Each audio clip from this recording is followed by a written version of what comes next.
Efatra amby folo faingo efatra amin'ny efapolo isanjato ny tapahafahany mpanadinana CPE ho an'ny EPP Antanimalandy tamin'ity taom-pianarana 2024-2025 ity. Roa amin'ny enimpolo amby ireo mpianatra nanala ny fanadinany ary 450 amby zato no afaka tamin'izany,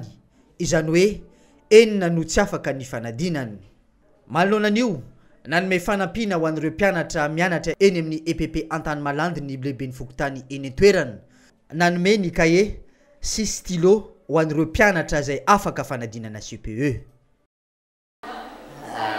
Natungue dia ny finiavana mba hampirisika le ray aman-dreny le karakarazany ary mba hampirisika ny zaza koa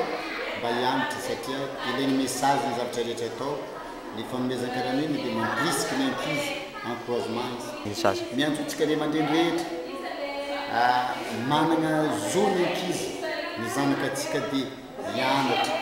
mba miangavy ny tenako mba hampirisika antsika ray aman-dreny hampianatra ny zaza fa hifanampiana ny zavatra rehetra satria tsy misy fampianarana vitan'olo anankiray fa tsy maintsy miara-misalady dia mampita zavatra tsika. Tafiditra amin'ny fanampiana ireo ray aman-dreny sy fampirisihana ireo ankizy mba ilofo amin'ny fianarana no antony nanaovana ity fanampiana izay nataony lehiben'ny Fokontany eny Antanimalandy ity.